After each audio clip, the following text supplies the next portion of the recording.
안녕하십니까. 인생성형가 정영기입니다. 여러분들은 전직을 몇 번이나 해봤습니까? 직업전환. 저는 학교 교사를 하다가, 중학교 교사를 하다가 조교, 강사, 그리고 또 학원장, 50살 되면서부터는 작가로 나섰습니다. 자처한 거죠. 그런데 직업전환은 생각보다 어렵습니다. 특히 직업전환을 취업을 한다든가 직장을 이전 또는 시험을 봐서 다른 곳에 들어간다든가 하는 것은 자기가 소망하는 곳에 어느 정도 이렇게 달성해서 들어갈 수가 있습니다. 그러나 창업은 정말 인생을 걸어도 힘든 측면이 있습니다. 지금 윤석열 대통령 어떻습니까? 대통령으로 전직을 한 거죠. 검찰총장에서. 그런데 검사 시험 볼 때는 구수했다고 하지만 검사 생활 쭉 하면서 총장까지 올라간 그 길은 전직이 없었잖아요. 그러니까 엘리트로서 검사로 들어가서 총장까지. 그렇다면 하층민들의 삶은 알 수가 없죠. 시장 바닥에 다니는 사람들, 장사하는 사람들, 다른 행정공무원, 그 세계는 잘 모르죠. 수사를 하면서 그런 사람을 많이 상대했다고 하지만 무슨 일이 일어나가지고 그 일을 해결하러 온 사람, 그 사람을 놓고 실상을 파악한다는 것은 말이 안 되죠. 그런 차원에서 전직에는 성공해서 대통령이 되었는데 그 직을 잘 수행할 것인지 그것은 지켜봐야죠. 그래서 홍준표는 검사의 일이라는 것은, 검찰총장의 일이라는 것은 대통령 직무에 비하면 100분의 1도 안 된다. 그런 이야기를 했는데 10분 공감합니다. 그런 차원에서 이리저리 연습을 한 홍준표하고 경선 후보를 할 때 국힘당에서 국민들이 그 당원들보다도 어찌 보면 더 잘 받는가 모릅니다. 근데 당원들은 뭐 국회의원 쭉 연결돼 있고 당협위원장 쭉 연결돼 있고 기존 사람들 쭉 연결돼 있는데 신선하고, 그리고 그 직전까지는, 경선하기 직전까지는 홍준표보다 훨씬 여론이 좋았기 때문에 거기에서 이제 관성에 의해서 뽑은 측면이 있는 것 같은데, 아무튼 전직은 성공했죠. 검찰총장에서 대통령으로. 그런데 그 뒤는 알 수 없다는 얘기죠. 저 역시 마찬가지였습니다. 저도 학원장 전직에서는 성공했습니다. 지방에서 이름을 떨치고 그런대로 경제적으로 소망한 바를 이루었는데 50살 되면서 야, 이제부터는 진짜 내가 하고 싶은 거 해야지 하면서 그래도 이전 직업과 관련이 있고 국어교육과 졸업해서 국어선생, 노조선생 했으니까 글 쓰는 것하고 유관하지 이렇게 생각하고 나섰습니다. 그리고 제가 바라는 바고, 이제 저처럼 시행착오를 많이 겪으면서 실패와 성공을 이렇게 왔다 갔다 한 사람들, 그리고 약자로서 지방에서 어렵게 이렇게 고등학교 졸업하고 그 다음에 지방대에 나와서 이 학벌에 짓눌리고 컴플렉스를 가지고 있는 사람들, 이 사람들 돕기 위해서 한번 글을 쓰자 해서 내 소망하는 바, 간절히 원하는 그 열망이었기 때문에 뛰어들었죠. 준비는 그쪽 분야에 대해서 두루두루 언어 공부 같은 거, 논술 같은 거 공부하면 잡학다식한 게 많이 나옵니다. 그리고 그런 대로 거기에 경험까지 쌓였다고 생각했기 때문에 야, 프리랜서, 작가, 예술가 이거 해봄직하지 하면서 국어 국문과나 국어 교육과들이 되게 그런 쪽에 열망이 있거든요.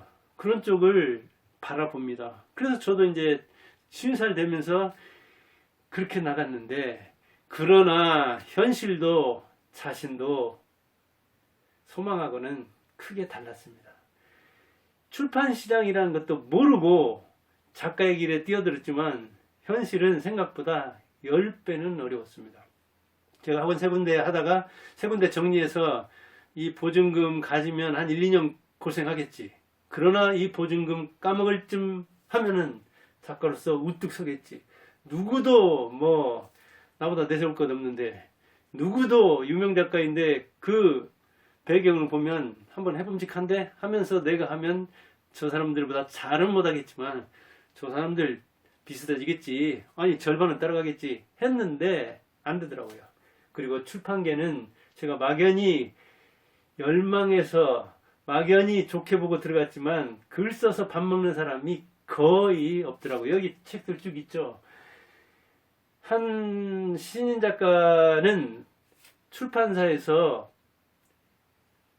책을 내는 것조차 힘듭니다. 저도 역시 내곤 냈지만 출판사 유리한 데서 내지를 못했습니다. 왜냐하면 출판사 입장에서는 많은 사람들이 책을 내고자 하는데 책을 내주면 장사잖아요. 본전은 뽑아야 하잖아요. 그런데 책 한 권 내는데 이를테면 뭐 소형차 또는 중형차 한 대 값 들어간다고 하는데 한 3천만 원 들어간다고 봅시다. 출판하고 그 다음에 홍보하고 그 다음에 그게 이제 깔려서 팔려야 되는데 팔리지 않고 어찌 이렇게 다시 반품이 들어오고 그러면은 그게 이제 손실이 되는 거거든요. 그렇게 손익을 계산할 때 3천만 원 들여서 3천만 원 정도를 뽑으면 본전인데 누가 생판 모르는 사람한테 그런 돈을 투자하겠습니까? 저를 위해서 투자한다 하더라도 요즘 사람들이 어떤 출판사와 연을 맺어도 그 인연을 헌신짝처럼 버리는데 자기가 뜨면은 그냥 자기가 잘나서 뜬 줄 알고 출판사를 헌신짝처럼 버리는 사람들이 많은데 출판사가 특히 유명 출판사가 무명인을 이렇게 그 책을 내주고 밀어주겠습니까? 그러지 않죠. 당연히 않죠. 저도 수없이 수백 군데 투고를 했지만 그런 출판사는 하나도 없고 따뜻한 조언이라도 해주는 출판사는 다시 보이더라고요. 그 편집자가 정말 고맙더라고요. 왜냐하면 피드백을 해주면 실패를 이렇게 보완할 수 있는 그런 그 조언을 수업료도 안 주고 받는 셈이잖아요. 그런 조언만 해주는 사람도 그렇게 거절 그 편지를 보내는 사람이 그렇게 고마울 수가 없더라고요. 그런데 알고 보니까 글을 써서 밥 먹고 사는 사람은 시인 중에는 거의 없고 소설가 중에도 정말 열 손가락에 꼽을 만하고 실용서, 뭐 에세이네, 투자사네 이런 것도 역시 마찬가지입니다. 자기가 유명해지려고 또는 강사의 길 또는 명함처럼 뭔가 자기를 내세우려고 어디에서 소개할 때 이러이런 저술을 쓴 사람은 전문가로 인정해 주니까 그쪽 분야를 파고드는 사람으로 인정해 주니까 책이 그렇게 얼굴처럼 명함처럼 또는 어떤 그 전문 그 분야의 전문 지식 확인서. 왜냐하면 논문이라는 것은 누가 읽지를 않잖아요. 일반 실용서를 읽지. 누가 논문을 읽습니까? 논문이 지금도 8월이면 이제 학사, 석사, 박사가 아마 몇십만 명 나올 겁니다. 석사와 박사만 합쳐도 10만 명 안팎 나온다고 하잖아요. 그중에 여러분들 여름 겨울 따지면 여름 겨울 따져서 10만 명 안팎이라고 하던가요? 아무튼 10만 명이면 경찰이 14만이라고 하는데 그 많은 사람이 석박사로 나오는데 그 중에 읽습니까? 저도 제목은 많이 보지만 이렇게 그 결론 부분을 몇 개 읽을까 말까? 제가 이제 논문 관련해서 그 알바를 하니까 그나마 그렇게 접하지 저도 안 읽습니다.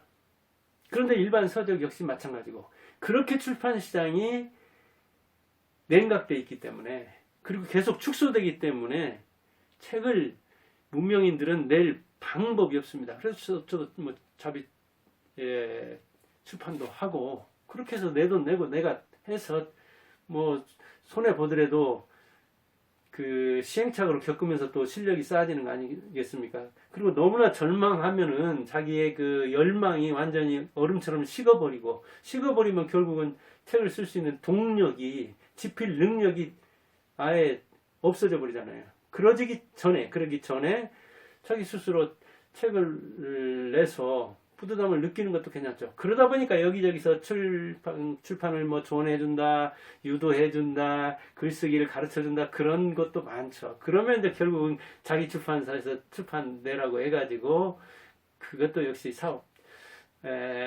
뭐, 자비 출판하는 거하고 다를 바가 없고, 더 돈이 들어가는 수도 있고, 그러죠. 인쇄라는 게 초보들은 한 5, 6% 줍니다. 그럼 만원짜리로 하더라도 한 500원, 600원이잖아요. 근데 그게 10,000권 팔린다 하더라도 한 500만원? 600만원? 그런 책을 5권을 써도 3,000만원 연봉도 안 되잖아요. 5권은 그냥 한 권 내기도 힘들잖아요.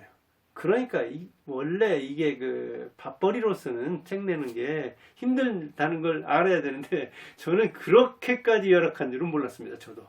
그렇게 국어 분야였고 논술 가르쳤고 언어 가르쳤고 지속해서 책을 읽으면서 다른 사람이 뭐랄까 쓴 것을 어떤 때는 우습게 보기도 하고 어떤 때는 나도 이 정도면 쓰겠는데 아니 이런 내용은 좀 이렇게 시원찮은데도 왜 이렇게 베스트셀러지 이런 생각을 가지면서 나를 냉정하게 객관적으로 보지 못했던 거죠. 당연히 출판시장도 몰랐던 겁니다. 나는 내 재능과 실력이 괜찮은 줄 알았어요. 무려 50살이 되도록 착각을 하고 살았던 거죠. 그래서 인생은 사기꾼이라고 하잖아요. 항상 스스로 자기를 속이면서 산다. 그렇게 자기를 속이지 못할 때 그때 좌절하고 때로는 스스로 목숨을 끊는 수도 있을 정도로 자기 기만, 자기 사기는 자기 삶을 영위하기 위해서 자기 인생을 향유하기 위해서 필요악이다. 그렇게 얘기하는 사람도 있는데 나도 하여간 출판시장을 직시 못한 건 둘째치고 나부터 몰랐어요. 나부터. 나를 냉정하게 직시하지 못했다고요. 그래서 한번 질러 본 거예요. 그냥 알지도 못하면서. 그러면 자기 실상을 알게 되잖아요. 여기저기 투고해보면 책을 내보면 내가 책 내면 베스트셀러 될 것 같은데 베스트셀러는커녕 몇백 권도 안 팔리면 얼마나 실망낙담합니까? 그러면서 자기를 처절하게 분석하고 반성하고 자기 실력을 확인하면서 겸손해지고 결핍을 느껴서 충족시키기 위해서 열심히 공부해야 되겠다. 열공에 열공을 더해야 되겠다. 그리고 다른 사람들을 우습게 보지 말고 성공한 사람들을 존중해야 되겠다. 그런 이 지필 능력을 떠나서 인간적인 성숙도 기해지는 거잖아요. 유명 작가를 노력하면 따라갈 수 있다고 이 노력주의, 추종주의 거기에 입각해서 난 할 수 있어. 그러지만 그렇게 현실이 녹록하지 않고 자신부터가 그렇게 스스로 보는 것하고 달리 과대평가, 미화와 과장이 더 씌워져 있어서 이 금박 포장을 벗겨내면 그냥 동수저, 흑수저가 나오는 겁니다. 내가 생각하는 나와 남이 생각하는 나가 다릅니다. 내가 생각하는 유튜버와 여러분이 생각하는 정영기라는 유튜버가 다르잖아요. 그처럼 나는 내가 생각하는 것하고 달라서 용기를 부리는 건 좋지만 그게 과용이요 만용이면 현실 세계에서 통하지 않는 거죠. 그런데 가정이라면 생계대책도 있어야 되고 사업이라면 필요경비도 필요하고 또 굴러가는데 운영비도 필요하고 예비비도 필요하고 거기에 비자금도 있어야 됩니다. 그런데 되게 빚까지 내서 크게 시작하자. 크게 시작해야 목 좋은 데서 시작해야 그러다 자영업에서 망하면 재기불능이 되는 신용불량자가 되는 그런 수도 많잖아요. 그런데 이 유튜버는 어때요? 그렇지 않잖아요. 그러니까 여러분들 지금 제 유튜브를 보면서 야 내가 뭐 저 친구보다 더 잘할 텐데 저 친구 참 시원찮네 그러면 해보세요. 유튜브는 사실은 촬영비는 안 들잖아요.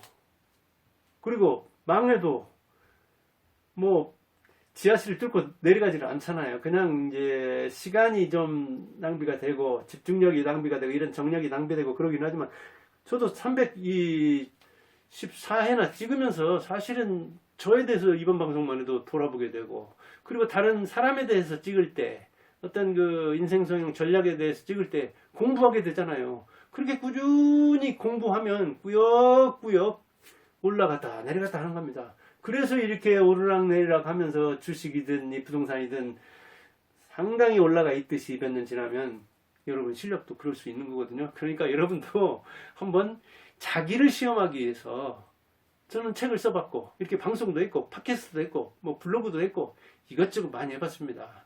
그러면서 계속 좌절도 했지만 그러나 시행착오를 겪으면서 그 배운 것을 여러분과 공유하려고 이렇게 인생성형가를 자처하면서 이렇게 방송을 하는 겁니다. 전직할 때 보면 되게 유비무환으로 이렇게 준비해서 이전 직업과 지금 직업을 이렇게 겹치게 하는 그런 전직이 있는가 하면 저는 그런 스타일도 안 했습니다. 조교할 때도 강사할 때도 딱 자르고 그 다음에 강사 하다가 하루도 학원 경력 쌓지 않고 다른 학원에 가서 하루도 근무해 본 적 없이 탁 나갔습니다. 그러니까 대학에서 이 학문을 하는 것과 그 다음에 이 학생들을 가르치는 이 실용 지식은 교육 서비스라는 것은 많이 다르잖아요. 그래서 역시 경제적으로, 교육적으로, 심리적으로 수업료 많이 지불했습니다. 경험의 학교에 고액의 등록금을 냈습니다. 그러면서 배우는 스타일로 이렇게 배수지진 치는 스타일로 경력을 딱딱 단절시켜가면서 칼로 물을 베듯이 그렇게 나갔습니다. 그러다 보니까 이렇게 수업료를 많이 지불해서 되도록이면 이전 직업에서 어디로 나가려고 한다 하면은 그 전직 바람을, 냄새를 안 풍기면서 준비를 철저히 콕 숨기고 하다가 준비해서 나가야 되지. 배수지진 치고 이렇게 질러 나가는 스타일은 대개는 현실과 그 나가는 시장을 몰라서 방황하게 되고 말할 것도 없이 시행착오 겪고 실패도 많이 겪고 그런 과정에서 저도 이렇게 보면은 투자 세계에서든 아니면 전직 세계에서든 그렇게 해서 30대에 뭐 쓰러져 가지고 거의 폐인되다시피 한 사람들을 꽤 봅니다. 안타깝기 그지없죠. 너무 인생을 몰빵해 가지고 그리고 준비 없이 뛰어들어 가지고 그리고 상황이 안 좋은데 그 판을 읽고서 주식에서는 손절매 하듯이 인생 그 창업에서도 손절매 할 때는 손절매를 할 줄 알아야 되는데 죽어도 임종 못해라고 물러서지 않다가 정말 인생까지 망치는 그런 예들을 보면 정말 안 돼 보이거든요. 그런 차원에서 재기가 곤란한 상태까지 막다른 골목까지 가서는 안 됩니다. 물론 그 자기 인생 투자할 때도 그렇고 지식이 됐든 자금이 됐든 그것도 마찬가지죠. 정말 자기가 가지고 있는 것에 절반 정도를 투자해서 시험을 해봐야 돼. 저야 다행히 이렇게 15년 동안 거의 이 유튜버와 저술로 경제 생활을 뭐 영위 못한다고 하더라도 학원을 때 조금 벌었었고, 그 다음에 한 사람이 이제 교직에 있어가지고 이 단단한 장학금 그걸 받고서 15년 전에 이렇게 공부하고 글 쓰고 제가 하고 싶은 걸 했는데 좀 미안하기 그지없죠. 아내나 자식들한테. 그래서 지금도 열심히 해서 뭔가 이제 열매가 나와야 된다. 지금까지는 연습이었다. 이제부터 실전이다 하면서 이렇게 방송하고 글을 쓰는 겁니다. 전직에 성공하려면 자기가 나가는 시장 철저히 알아라 그 얘기입니다. 그 다음에 자신을 얼음처럼 냉혹하게 파악하고 그것이 안 되면 주변 사람한테 물어봐라. 아니면 자기를 던져서 유튜브 하고 싶다. 유튜브 한번 해보는 거예요. 몇 편. 글을 쓰고 싶다. 그러면 글을 써서 한번 보내보는 거예요. 출판사에다. 어떻게 반응이 오는지. 아니면 다른 주변 사람한테라도 읽게 하는 거예요. 당신 안 되겠어. 이렇게 하면. 그렇게 옆에 있는 사람한테 보여주면 냉정하게 판단 안 하는 수도 있지만 그 사람들이 하는 걸 또 잘 알아들어야 합니다. 찰떡같이 이야기 안 해줘요. 멧떡같이 이야기해도 찰떡같이 알아들어야 되거든요. 그리고 전직 유형에 따라서 되게 이질적인 데로 나가고 저처럼 유사한 쪽으로 나가는 수가 있는데 이질적이든 유사하든 어느 정도 준비해서 부드럽게 이어가는 그 다음 단계로 넘어가는 그런 그 방식을 취하는 게 좋은데 배수지진 스타일이 나한테는 맞다. 그런 사람은 단단히 준비한 다음에 현실을 정확히 알고 자신도 정확히 파악한 다음에 뛰어들어야 자기도 고생 않고 옆에 사람들도 고생하지 않습니다. 그런 차원에서 제가 뭐 전직을 이제 몇 번 해봤는데 그러면 지금 하고 있는 이 작가에 대해서 막연하게나마 이야기를 해봤습니다. 청취해 주셔서 감사합니다.